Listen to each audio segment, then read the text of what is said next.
নমস্কার বন্ধুরা, চলে এসেছি আজকে একটি নতুন রেসিপি নিয়ে। সম্পূর্ণ নিরামিষ রেসিপিটি বাড়িতে না বললে কেউ বুঝতেই পারবে না যে আপনি এটা বাড়িতে বানিয়েছেন না দোকান থেকে কিনে নিয়ে এসেছেন।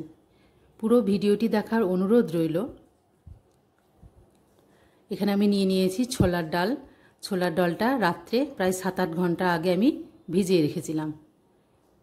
এটা মিক্সিতে পেস্ট করে নেব। দিয়ে দিলাম 1 টুকরো দারচিনি। দারচিনিটা অবশ্যই দেবেন, এতে গন্ধটা খুব সুন্দর আসে। দিয়ে দিলাম কয়েক টুকরো আদা এবং কয়েকটা কাঁচা লঙ্কা। ভালোভাবে মিক্সিতে এটা মিহি করে পেস্ট করে নিতে হবে। এখানে কড়াইয়ের মধ্যে আমি তেল দিয়ে দিলাম। তেলটা একটু গরম হলে দিয়ে দেব কালো জিরে, খুব সামান্য পরিমাণে হিং,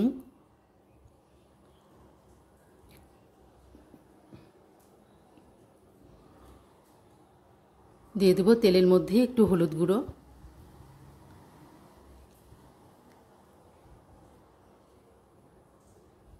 এবার বেটে রাখা ছোলার ডালটা দিয়ে ভালো করে নাড়াচাড়া করব। এই সময় গ্যাসের আঁচটা কিন্তু একদম সিমে করে রাখতে হবে। খুব ভালোভাবে মিশিয়ে নিতে হবে ছোলার ডালটা।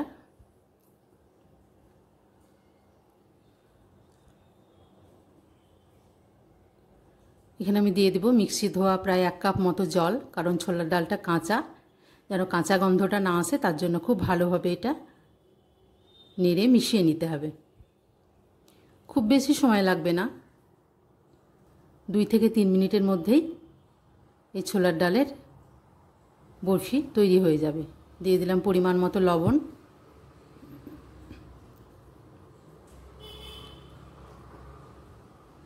এবং পরিমাণ মতো চিনি।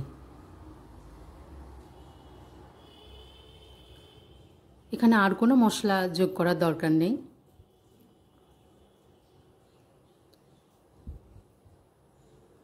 আপনারা রান্নাটা দেখতে থাকুন, আমি কি মশলা দিয়ে রান্না করছি। একদম অনুষ্ঠান বাড়ির স্টাইলে খেতে হবে, দুর্দান্ত সুন্দর।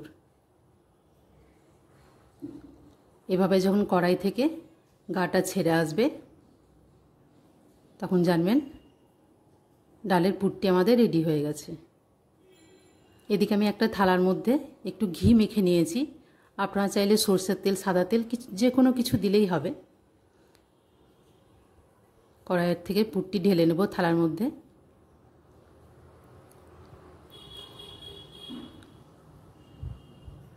খুন্তি দিয়ে খুব ভালোভাবে চারিদিকে ছড়িয়ে দিতে হবে। ভীষণ গরম, এটা হাত দিয়েও করতে পারেন।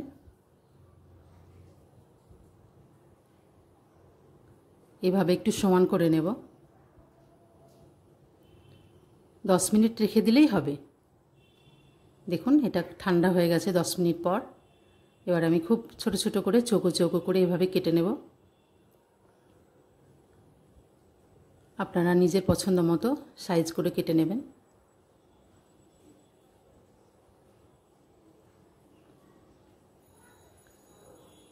দেখুন কত সুন্দর উঠে যাচ্ছে।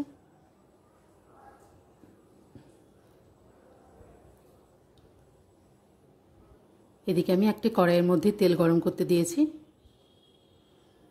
তেল গরম হয়ে গেছে। এবার ধোকার পিসগুলো আমি ভালোভাবে ভেজে নেব।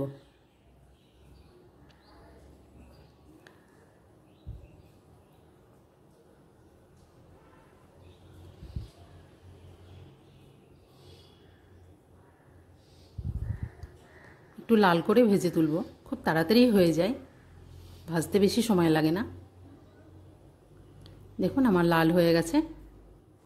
একটু হাই ফ্লেমে কিন্তু এগুলো ভেজে নিতে হবে, আঁচটা কমিয়ে দিলে ভেঙে যেতে পারে। ভীষণ নরম।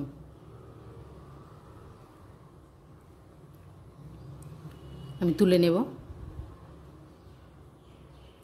কড়াইয়ের মধ্যে দিয়ে দিয়েছি একটা শুকনো লঙ্কা, একটু 5 ফোড়ন, তেজপাতা এবং গোটা গরম মশলা, দারচিনি, লবঙ্গ, এলাচ।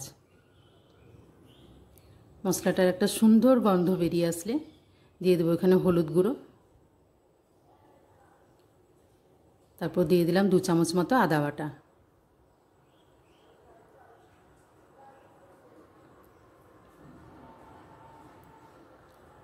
আদা বাটাটা খুব ভালো করে ভেজে নিতে হবে।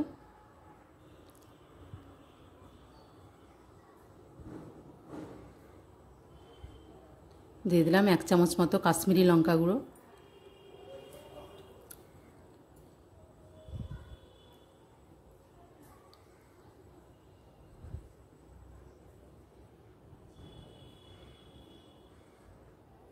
এক চামচ ধনে গুঁড়ো,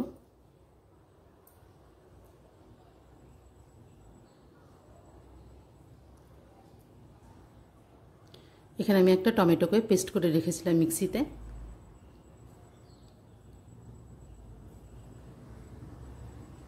এখানে আমি একটা পেস্ট দিয়েছি, সেটা হচ্ছে নারকেল, কাজু বাদাম এবং 2 চামচ পোস্ত আমি মিক্সিতে ভালো করে পেস্ট করে নিয়েছি।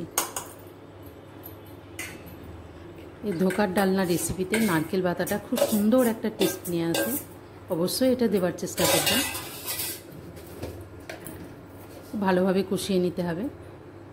দিয়ে দিলাম পরিমাণ মতো লবণ,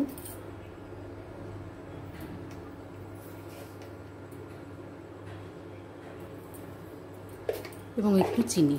যেহেতু এখানে নারকেল দেওয়া আছে, একটা মিষ্টি স্বাদ নিয়ে আসবে, তাই চিনির পরিমাণটা খুব বেশি দেব না।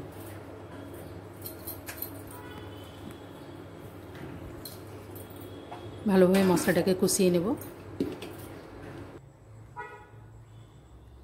দিয়ে দিলাম 1/2 কাপ মতো জল। দেখুন এভাবে যখন তেলটা উপরে ভেসে উঠবে তখন আমাদের জানতে হবে মশলাটা কষানো হয়ে গেছে।